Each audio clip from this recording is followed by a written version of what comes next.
আপনি জানেন ফজর নামাজটার বয়স কত? ফজর নামাজের বয়স হলো প্রায় 10,500 বছর।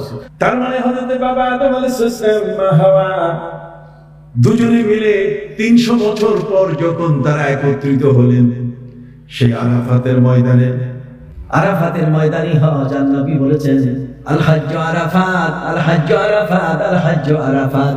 আরাফাতই হজ। আরাফা মানে হারিয়ে যাওয়া মানুষ, লুকিয়ে যাওয়া মানুষ চিনে ফেলে, একে অপরকে কাছে ফেলে। বাবা আদম আলাইহিস সালাম আর মা হাওয়া ওই যে গন্ধম ফল খাওয়ার কারণে আল্লাহ পৃথিবীতে নামাই দিয়েছেন। বাবা আদম আলাইহিস সালামকে নামাই দিলেন কোথায়? শ্রীলঙ্কা। কোন জায়গায়? মা হাওয়া জিদ্দা। জিদ্দা নাম জানেন কেন? জিদ্দা মানে দাদি, দাদি ছিলেন ওখানে। মা হাওয়ার কবর সেখানে। আমি নিজে হাতে তার কবর মেপেছি, 120 হাত লম্বা। মা হাওয়ার কবর 120 হাত লম্বা। আমি নিজে হাতে বাবে মক্কা ফিহে কবর হাওয়া, হযরত হাওয়া আলাইহিস সালামের কবর সেখানে আমি নিজে হাতে মেপেছি। সেই দাদিকে খুঁজে পেতে আমার দাদা, মাকে খুঁজে পেতে আমার মা, বাবা আদম আলাইহিস সালামকে আল্লাহ তাআলা শ্রীলঙ্কায় এই জমিনের এই অঞ্চলের মধ্যে তিনি পাঠিয়েছেন। তারপর আমাদের মানুষগুলো নামাজ পড়ে না। নামাজ জানেন? নামাজ হচ্ছে একটি সমাজের চাবিকাঠি। নামাজ হচ্ছে ঈমানের চাবিকাঠি।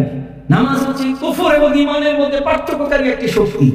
নামাজ হচ্ছে মানুষের মধ্যে স্বাধীনতা, মানুষের মধ্যে একাগ্রতা, মানুষের মধ্যে আনুগত্য সৃষ্টি করার একটা ইবাদত। একজন ইমাম, লক্ষ মানুষের ইমাম। আরাফাতের ময়দানে একজন ব্যক্তি যখন ইমামতি করেন, তার পিছনে লক্ষ মানুষ, লক্ষ লক্ষ মানুষ একসাথে রুকু করতেছে, একসাথে কি সিজদা করছে। তার অর্থ হলো নামাজ আমাদেরকে আনুগত্য শেখায়, কতক্ষণ ডিসিপ্লিন শেখায়। নামাজ আমাদেরকে একের পাশে আরেকজন, কে ধনী কে নিধন, কে বড় টাকার মালিক কে অল্প টাকার মালিক, এগুলোর কোনো পার্থক্য রাখে না। সেই নামাজের মধ্যে একটি ইবাদতের প্রথম ফজরের নামাজ আসছে বাবা আদম আলাইহিস সালাম থেকে। বাবা আদম এবং মা হাওয়া, বাবা আদম মা হাওয়াকে তিনি খুঁজে পেলেন কাঁদতে কাঁদতে, চোখের পানি দিয়ে। এই উপমহাদেশের সাগর হয়েছে। এই যে আমাদের যত নদী লিখতেছেন কেতাবে আপনি দেখবেন যে সমস্ত নদী বাবা আদমের চোখের পানি দিয়ে তৈরি হয়েছে। বাবা আদমের চোখের পানি দিয়ে কি হয়েছে? তৈরি হয়েছে। একজন স্ত্রীর জন্য স্বামী যে এত কাঁদবে, সেই নামাজের প্রথম নামাজ হলো কি? ফজর। ফজর নামাজের ইতিহাস কতদিনের? 10,500 বছর ধরে ফজর। 10,500 বছর মানে কি? বাবা আদম আলাইহিস সালাম থেকে এ পর্যন্ত হিসাব করলে বাবা আদমের পরে তার সন্তান হযরত শীশ, হযরত নূহ, হযরত হুদ, হযরত সালেহ, হযরত ইব্রাহিম, এভাবে হিসাব করতে করতে যদি আসেন বর্তমান পৃথিবীতে মানুষের বসতির বয়স হলো 10,500 বছর। বাবা আদম আলাইহিস সালাম তিনি তার স্ত্রীকে খোঁজার জন্য 300 বছর যেখানে যেখানে গিয়েছেন, চোখের পানি ফেলেছেন। কাবা ঘরেও তিনি গিয়েছেন। কাবা ঘরে তার যাইতে মাত্র 33 বার পা উঠাইতে হয়েছে। কয়বার? আপনি এখান থেকে খিলগা যাইতে গেলে কি হাঁটা লাগে না? কথা বলেন, কতবার আপনি পা উঠাবেন, কতবার নামাবেন? 4,500 কিলোমিটার দূরে কাবা। বাবা আদম যখন যেতেন মাত্র 33 বার পা উঠাইতেন। কতবার?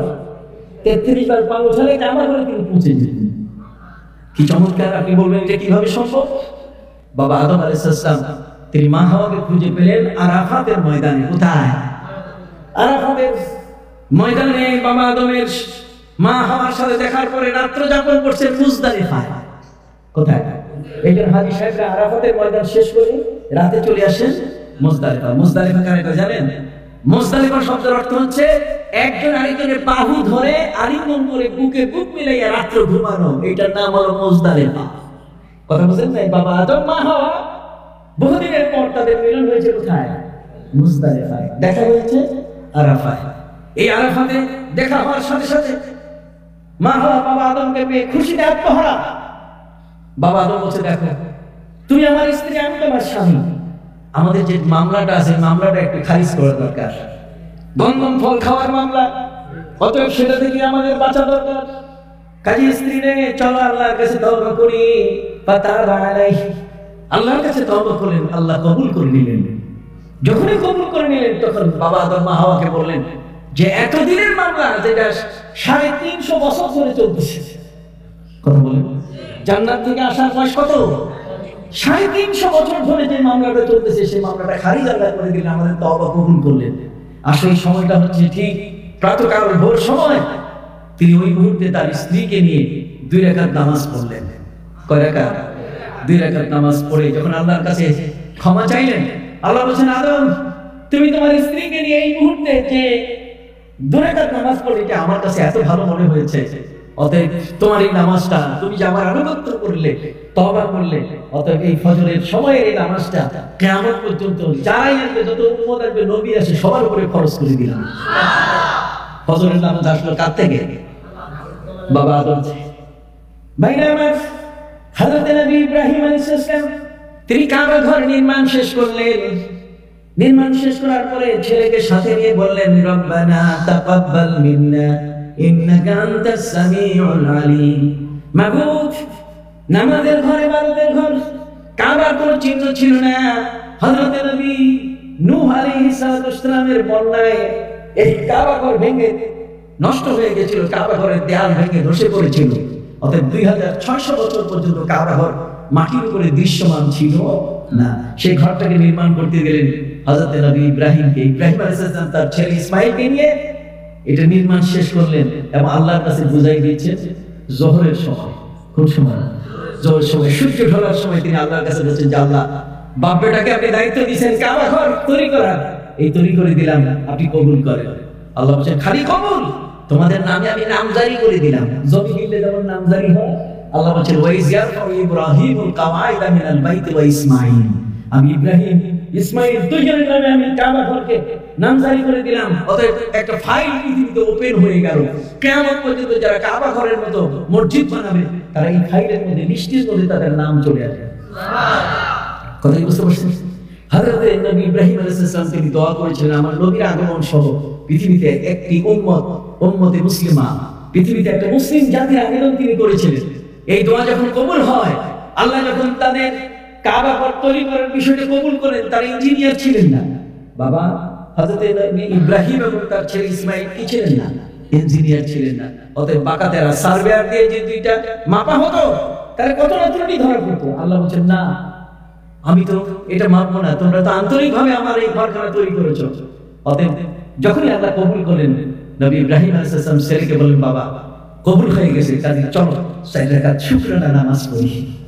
এই জোহরের সময় 4 রাকাত শুকরানা নামাজ পড়া হয়ে গেলে আল্লাহ তাআলা মেসেজ দিয়ে দিলেন যে ইব্রাহিম, তুমি শুকরিয়া হিসেবে, কাবা ঘরের শুকরিয়া হিসেবে এই 4 রাকাত নামাজ পড়লে, এই 4 রাকাত নামাজ জোহরের ফরজ নামাজ হিসেবে কিয়ামত পর্যন্ত আমি পৃথিবীতে যারা আসবে তাদের উপরে ফরজ করে দিলাম।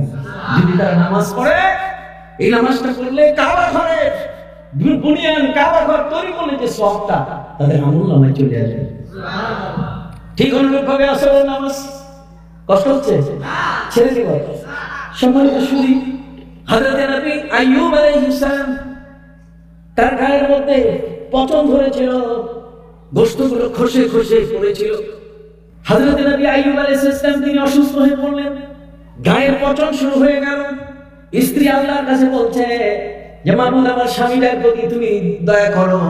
হযরত আইয়ুব আলাইহিস সালাম বলছেন, তুমি দোয়া করেছো ঠিক, আমি তো তোমাকে বলতেছি, তার স্বামীকে বলতেছে যে তুমি দয়া করে আল্লাহর কাছে একটু বলো, আল্লাহ তোমাকে যেন সুস্থ করে দেয়, তুমি তো একজন নবী। হযরত আইয়ুব আলাইহিস সালাম বলছেন, দেখো আমি আল্লাহর কাছে কিছু বলতে পারবো না, আমার লজ্জা লাগতেছে। অসুস্থ একজন ব্যক্তি অসুস্থতা থেকে মুক্তি পাবেন, এটা আল্লাহর কাছে আবেদন করতে কি লজ্জা লাগছে। কেন? স্ত্রী জিজ্ঞেস করলেন, কেন এটা? দেখো আমি 70 বছর বয়স পর্যন্ত আমি সুস্থ ছিলাম, আর 70 বছরের বয়সের পরে এখন মাত্র 7টা দিন অসুস্থ হয়ে পড়ছি। এই আরো যদি 70 বছর অসুস্থ হয়ে কাটি, তাহলে মনে হবে যে 70 বছরের সুখের পরে 70 বছরের দুঃখটা পার হলো, তখন আমি আল্লাহর কাছে বলতে পারি যে আল্লাহ তুমি আমাদের মাফ করে দাও। মাত্র 7 দিন হয়েছে, এর মধ্যে হালকা শুরু করবো, আমার বলতে লজ্জা করে। এই জন্য তিনি আল্লাহর কাছে তার রোগ সম্বন্ধে তিনি দাবি করেছিলেন, রব্বি আন্নী মাসানিয়াদ দুররু ওয়া আনতা আরহামুর রাহিমিন। আল্লাহ আমাকে তো এই কষ্টটা স্পর্শ করেছে, তুমি দয়া করে আমাকে ক্ষমা করে দাও, তুমি মহা দয়াময়। সুবহানাল্লাহ বলুন। হযরত আইয়ুব আলাইহিস সালামের গায়ে পচন বাড়া শুরু করলো। গ্রামের মানুষ সিদ্ধান্ত নিল যে আইয়ুবকে আর এলাকায় রাখা যাবে না, তাকে মরুভূমি অথবা জঙ্গলে ফেলে দিতে হবে। জঙ্গলে তারা ফেলে দিল। গ্রামের সব মানুষ, বন্ধু তার যারা ছিল বন্ধু, তাকে ফেলে দিয়ে চলে গেল, সহপাঠী চলে গেল, সহকর্মী চলে গেল, যার সাথে উঠা বসা রাত দিনের বন্ধুত্ব, কেউ তার পাশে আর থাকলো না। থাকলেন কে? স্ত্রী রাহিমা। সুবহানাল্লাহ বলবেন না? স্ত্রী রাহিমা করবেন কি? স্ত্রী রাহিমা তো আমাদের মতো ব্যাংকে চাকরি পায় নাই, কথা বল না, আমাদের মতো এই ধরনের হোটেলে তো চাকরি পায় নাই। অতএব ব্যাংকে হোটেলে কোথাও এই ধরনের চাকরি তো তিনি করবেন না, তিনি তো নবীর স্ত্রী। অতএব নবীর স্ত্রী হিসাবে হযরত রাহিমা তিনি মানুষের বাড়িতে কাজ করার কাজের বুয়া হিসাবে নিজকে তিনি বেছে নিলেন যে আমি এখন কাজের বুয়া হিসাবে অন্যের বাড়িতে সারাদিন কাজ করার পরে যা পাবো, আমার সেই অসুস্থ স্বামীরা জঙ্গলে পড়ে আছে, তার জন্য আমি ঝাউ ভাত করে নিয়ে আসবো। সুবহানাল্লাহ। এই বউ পাবেন কই? কথা বুঝতে পারছেন? হযরত রাহিমা নিয়মিত তিনি এইভাবে আনতে আনতে এক সময় তার মনের মধ্যে বিরক্তি এসে গেল। যার কতদিন এবং স্বামীর সেবা, রাতের বেলায় দিনের বেলায় মানুষের বাড়িতে কাজের বুয়া, আর রাতের বেলায় সে স্বামীর নার্সিং শুরু করে। কথা বলেন না, ক্ষত পুঁজগুলো যেখানে যা আছে রক্ত, এই সবগুলোকে মুছে ফেলে স্বামীকে তিনি সুস্থ করতেন। তার রাতের বেলায় তার সময় কাটতো স্বামীর সেবায়, আর দিনের বেলায় কাজ শেষ হতো তার কাজের বুয়া হিসাবে। সেই রাহিমা তিনি সিদ্ধান্ত নিলেন, যার নয় আজকে আমি শেষ ঝাল ভাতটা স্বামীর কাছে পৌঁছে দিব। স্বামীকে বলবো তুমি মাফ করে দাও, তোমার গ্রাম তোমাকে ছেড়ে গেছে, তোমার আত্মীয় স্বজন ছেড়ে গেছে, আমি এতদিন থাকলাম দীর্ঘ 18 বছর। কত বছর? কথা বলেন না কেন? কত বছর? দীর্ঘ 18 বছর। অতএব আমি থাকতে পারছি না। এই নিয়ত করে কাজের বুয়া হিসেবে যে বাড়িতে তিনি কাজ করেন, সেখান থেকে তিনি ঝাল ভাত পাক করে তার স্বামীর জন্য সর্বশেষ খাবারটা তিনি তৈরি করে যখন জঙ্গলে আসা শুরু করছে, তার আগে হযরত আইয়ুব আলাইহিস সালাম তাকে আল্লাহ তাআলা ওই জায়গা থেকে সরাই দিলেন, যে জায়গায় 18 বছর পর্যন্ত যে ঘাসের মধ্যে তাদের সংসার, জঙ্গলের ঘাসের মধ্যে যেখানে তাদের সংসার, আর সেই জায়গাটি এখন আইয়ুব আলাইহিস সালাম নাই। এসে তিনি দেখলেন জীবনের শেষ রান্না করা ঝাল ভাত স্বামীকে খাওয়াইয়া তিনি বিদায় নেবেন, কিন্তু যার কাছ থেকে তিনি বিদায় নেবেন তিনি তো নাই। তার অনুপস্থিতিতে তিনি এমন হয়ে গেলেন যে গোটা বাগানের মধ্যে তিনি অস্থির হয়ে দৌড়াদৌড়ি শুরু করলেন যে কোথায় আমার স্বামীটাকে আমি 18 বছর ধরে দেখে রেখেছি, নিশ্চয় কোনো বাঘে তাকে আজকে খেয়ে ফেলেছে, নিশ্চয়ই তাকে কোনো প্রাণী তাকে খেয়ে ফেলেছে, না হলে সে যাবে কোথায়? সম্মানিত শুনি, জঙ্গলের মধ্যে কোনো হিংস্র প্রাণী দেখলে তাকে জিজ্ঞাসা করে, রে হিংস্র প্রাণী, তুমি কি আমার আইয়ুবকে দেখেছো? আমার স্বামীকে তুমি কি দেখেছো? আমার স্বামীকে এই পথে কোথাও গেছে? নির্বাক প্রাণীরা তাকে কি বলবে? নির্বাক প্রাণীরা তাকে বলার কিছু ভাষা রাখে না। শেষ পর্যন্ত এইভাবে কাঁদতে কাঁদতে উত্তর দক্ষিণ পূর্ব পশ্চিম গোটা জঙ্গল দৌড়াদৌড়ি করার পরে হযরত আইয়ুব আলাইহিস সালাম তাকে তো আল্লাহ তাআলা অপরূপ সৌন্দর্য দিয়ে তাকে সুস্থ করে রেখেছে। হযরত রাহিমা তিনি দেখলেন যে একটা গাছের পাশে একজন লোক দাঁড়া, তিনি আঁচল দিয়ে নিজের মুখ ঢেকে নিজেকে ঢেকে তিনি জিজ্ঞেস করেন, তুমি এখানে কবে থেকে বাসিন্দা হয়েছ? এখানে আমরা 18 বছর ধরে স্বামী স্ত্রী সংসার করি, আমার স্বামীর নাম হল আইয়ুব। সে আইয়ুব, তাকে আমি দেখছি না, অতএব তুমি কি তাকে দেখেছো? রে আগন্তক, তুমি কতদিন থেকে জঙ্গলে বাস করো?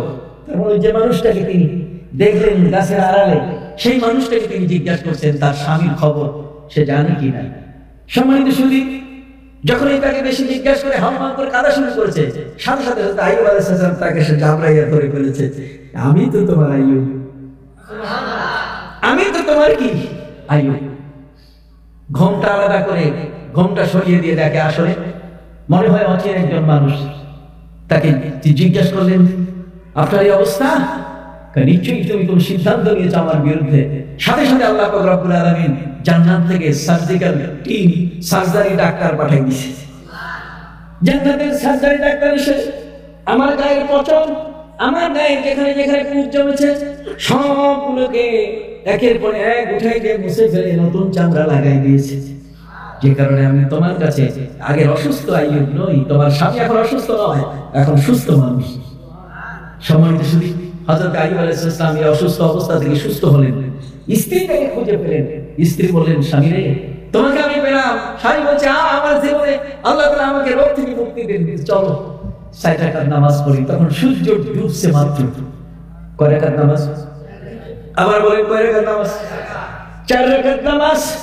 4 রাকাত নামাজ পড়তে গিয়ে তিনি তো অসুস্থ, এই মাত্র সুস্থ হলেন।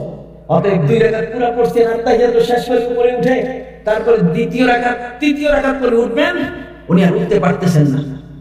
আমার আল্লাহ বলেন থামো, তোমার এই 3 টাকাতেই যথেষ্ট। সুবহানাল্লাহ বলেন, তোমার কয় টাকা যথেষ্ট? 3 টাকাতেই যথেষ্ট। তোমরা আমার কাছে শুকরিয়া আদায় করলে 3 টাকা নামাজ দিয়া যাও, কিয়ামত পর্যন্ত যত মানুষ আসবে আমি তাদের উপরে মাগরিবের 3 টাকা কি করলাম? ফরজ করলাম। সুবহানাল্লাহ বলবেন না? এশার নামাজ আসছে কবে? এশার নামাজের বয়স কত? অবশ্যই এই মাহফিলগুলোতে আলোচনা আসলে মানুষের মধ্যে একটা আগ্রহ তৈরি হবে। কি বলেন ঠিক না? এশার নামাজ হচ্ছে আমার নবীর যুগে, আমার নবীর আগে কোন নবী এশা করেন নাই। আমার নবীর আগে কোন নবীর উম্মত এশার নামাজ কি করেন নাই। এশার নামাজ কে পড়েছেন? আমার প্রিয় নবী সাল্লাল্লাহু আলাইহি ওয়াসাল্লাম তাও পেয়েছেন মা আয়েশার বরকত। এইজন্য এশার নামাজকে বলা হয় উম্মতের আউয়াল বারাকা। এটা বরকতের নামাজ। এশা পরে আপনি ফজর যদি ধরেন, এশা পরে ঘুমালেন আর ফজর যদি ধরেন, তাহলে আপনি পুরো সময়টা দাঁড়িয়ে দাঁড়িয়ে আপনি ইবাদত করেছেন, ইবাদতকারী হিসেবে আপনার নাম লেখা হবে।